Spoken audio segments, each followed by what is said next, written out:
fait aussi toute la force de la francophonie locale, c'est sa multiculturalité. Ça a été vraiment un mouvement des communautés. Bien, le défi, c'est surtout d'être un journal très minoritaire. À partir de ce moment-là, j'ai dû moi aussi m'adapter comme journaliste, pas seulement moi, tous les journalistes. C'est en ça que vraiment ce métier est intéressant parce qu'on apprend tous les jours.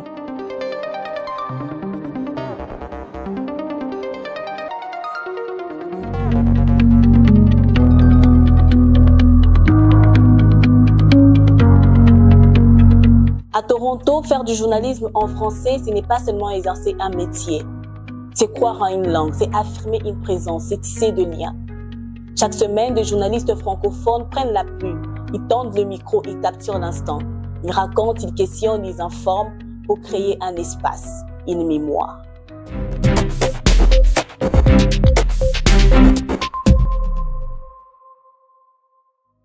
Bienvenue dans un voyage au cœur du journalisme francophone à Toronto. Un voyage fait des passions, des résiliences et de mots justes. Pour comprendre ces présents engagés, il faut revenir aux origines. Le journalisme francophone ici n'est pas né par hasard. Il est le fruit d'un besoin, d'une urgence. C'est d'informer une communauté souvent trop oubliée. Disons, les 150 dernières années, il y a eu 7 ou 8 journaux francophones à Toronto. Quand je suis arrivé en 1979, le journal existait déjà depuis 1976. Et en 1976, c'est un étudiant en graphisme et beaux-arts, en fait, au Ontario College of Art, qui est devenu l'université OCAD. Alors, Jean Mazaré, c'était un immigrant roumain à Toronto. Ça faisait pas très longtemps qu'il était là, lui non plus. Lui, il était graphiste pour un journal qui existait depuis 5 ans, qui s'appelait Courrier Sud, qui est un journal francophone qui devait couvrir pas juste Toronto, mais toute la péninsule du sud de l'Ontario. Ce journal-là a duré 5 ans. Et quand le journal s'est sabordé, parce qu'il y avait, je sais pas quoi, des problèmes financiers ou d'autres, lui s'est retrouvé avec, premièrement, pas d'emploi, parce qu'il travaillait pour le journal, et il s'est retrouvé aussi avec des tables de mise en page et d'équipement pour faire un journal. Alors, il a conservé cet équipement-là, et dans le sous-sol sur la rue Charles, ici, de ce qui était à l'époque l'Alliance française de Toronto, qui elle-même louait ses locaux dans une maison d'un architecte. Alors, dans le sous-sol de l'Alliance française, lui, il a parti son propre journal, presque la semaine d'ailleurs, après que l'autre journal se soit sabordé, parce qu'il se disait qu'il y avait quand même un marché à Toronto dans la francophonie. Il y avait quand même des francophones à Toronto, même si c'est une ville très anglophone, qui avaient manifesté le désir avec l'autre journal avant d'avoir un journal en français. Je pense que c'était aussi à l'époque des débuts de Radio-Canada. Ça fait 45 ans qu'il y a la franchise, pas la franchise, mais la fréquence C'est Bon, qui est la radio qui est installée à Sudbury. Je n'ai pas la date exacte pour Toronto, mais pour Sudbury, ça a été vraiment un mouvement des communautés. Donc, c'est des gens de la communauté francophone qui demandaient à Radio-Canada d'installer une antenne là-bas. Donc, 45 ans qu'il y a des émissions de radio locales. Alors, la coopérative radiophonique de Toronto existe depuis 1991. On a donc fêté notre 30e anniversaire il y a déjà un petit moment. Et on a mis en onde sur le 105.1, la bande FM actuelle, Radio Choc FM, depuis 2006. Il y a eu donc un long travail de fait, un long cheminement pour arriver à avoir une licence de radiodiffusion auprès du CRTC, l'organisme régulateur au Canada. On a ouvert le portail web grandtoronto.ca en 2007. Ce journalisme né dans un contexte particulier a grandi avec la vie. Il s'est façonné au fil du temps, prenant racine dans les défis d'une minorité et devenant un pilier essentiel pour la communauté francophone de Toronto. Et Radio-Canada qui a commencé à Montréal, CBC a commencé à Toronto, mais ensuite il s'est étendu des stations régionales un peu partout au fur et à mesure des années, dont celle-là. Alors lui, il a sorti son journal en mars 1976 et ça a été on va dire un succès instantané, mais qualifions ça, c'est-à-dire qu'il y a eu un intérêt pour le journal, il y a eu des annonceurs comme la librairie Champlain, comme Radio-Canada, comme d'autres, qui ont tout de suite embarqué dans l'histoire. Et il s'est dit, ça va être viable, ça, de faire un journal français à Toronto. Et de fait, ça fonctionne maintenant depuis presque 50 ans. Dès les prémices de l'Internet, eh bien, il y a eu aussi une diffusion web radio qui existe bien entendu toujours, chocfm.ca. Et petit à petit, on a diffusé cette radio sur tous les canaux numériques que l'on connaît aujourd'hui, de balado, podcast, pour arriver aujourd'hui en 2025 à une radio qui est écoutable partout dans le monde, bien sûr. Ici, le journaliste francophone jongle entre le format, les outils et les réseaux sociaux. Mais il garde des caps, informer, raconter et faire entendre de voix.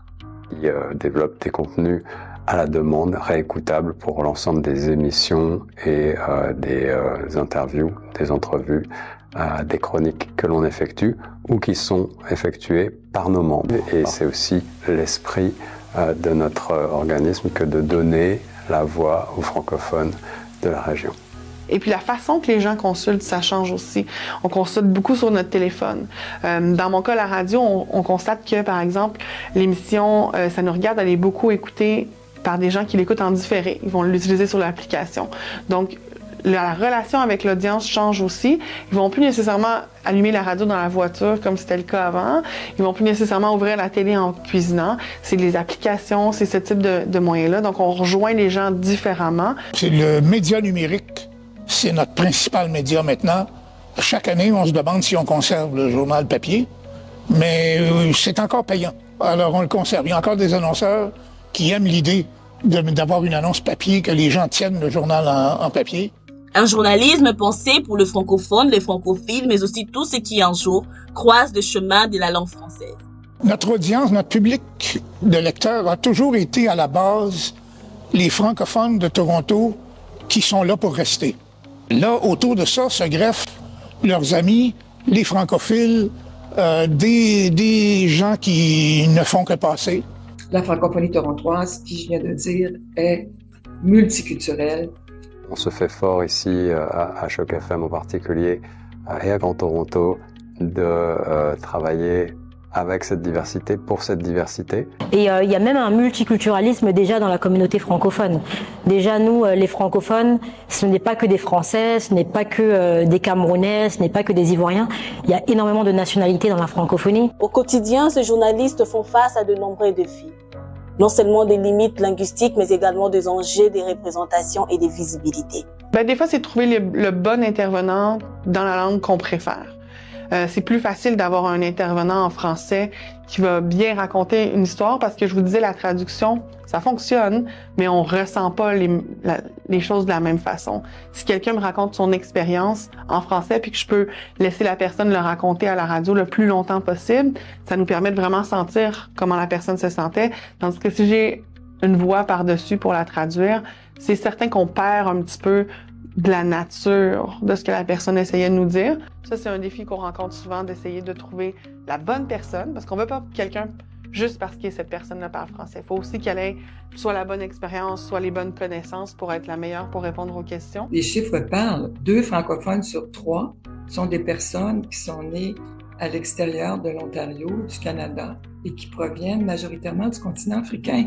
Il est évident qu'on doit en tenir compte. C'est pour ça que j'ai mis l'accent sur l'importance d'acquérir ou de renforcer les capacités, les compétences culturelles. Quand on parle de compétences culturelles, on parle de sensibilité culturelle, d'être sensible à la culture de l'autre, n'est-ce pas? D'être sensible au fait qu'il y a des différences culturelles, que la façon de communiquer peut être différente, même si on parle le français toutes les deux, notre façon de communiquer peut quand même être différente. Donc, il y a une question de s'adapter, n'est-ce pas? D'adaptation professionnelle en renforçant nos capacités justement sur le plan de l'interculturel. Ajoutons à cela des défis financiers, avec une aide gouvernementale provinciale souvent absente pour soutenir des médias communautaires comme Choc FM. Les défis financiers sont toujours une réalité pour un organisme sans but lucratif, francophone en milieu minoritaire, et à plus forte raison une radio communautaire en Ontario qui ne bénéficie d'aucun type de soutien pérenne du gouvernement contrairement à d'autres provinces, pour son fonctionnement. Donc oui, on aimerait qu'il y ait plus d'investissement dans les médias communautaires. On a besoin de ces médias communautaires-là parce qu'il y a une grande diversité ici à Toronto de culture et il y a une grande communauté francophone à Toronto qui a besoin d'écouter l'actualité aussi francophone. Et c'est vrai qu'il n'y en a pas assez des journaux francophones, il n'y en a pas assez des médias communautaires. Il y en a, si je me trompe pas, il y en a 3 ou 4, 3. Dans une grande ville, la plus grande ville du Canada, ce n'est pas assez. L'aspect financier, c'est un défi pour la communauté francophone parce qu'on est en situation minoritaire. Donc, pour les médias également, il faut être très créatif parce que finalement, le journalisme, c'est une forme d'entrepreneuriat, n'est-ce pas? Donc, les entreprises ne peuvent pas réussir, ne peuvent pas évoluer, ne peuvent pas progresser sans partenariat. Malgré ces obstacles, ce journaliste continue leur travail, convaincu de l'importance d'une voix francophone à Toronto. Avant de conclure ce voyage, nous avons tendu les micros à ceux qui écoutent, ceux qui vivent et qui soutiennent ces médias au quotidien, les auditeurs. Ils sont étudiants, travailleurs, francophones, mais également bilingues. Radio-Canada, je connais. Je regarde souvent leurs articles. C'est quand ils postent par rapport à notre université, je suis curieuse de savoir qu'est-ce que l'UF a fait, qu'est-ce que notre université a offert et tout. Donc, j'aime bien lire les articles de Radio-Canada qui se rapportent à l'UF. Étant bilingue, généralement, les médias que je consomme sont en anglais. Et la plupart du temps, c'est sur Internet. Je lis pas vraiment les journaux, regarde pas vraiment la télévision, donc souvent sur YouTube ou c'est moi-même qui va chercher mon information la plupart du temps. J'aime entendre beaucoup les nouvelles en français. C'est celle qui me plaît le plus. Tout le monde, vieux et jeune, consomme les réseaux sociaux de nos jours. Donc la clé de la réussite, c'est être visible sur les réseaux sociaux pour se faire connaître. Aussi les sujets qu'ils abordent, c'est parler un peu plus du monde. Pour attirer les gens, je pense qu'ils peuvent surtout attirer les jeunes. Il faut mettre un peu des événements du sport, peut-être des entertainment, de la musique pour attirer toutes les personnes. Ainsi, se termine ce voyage au travers le voix et les histoires du journalisme francophone à Toronto. Un voyage tissé de résilience, des passions et des convictions. Là où la langue française, douce et ténace, trouve sa place au sein d'une ville plurielle.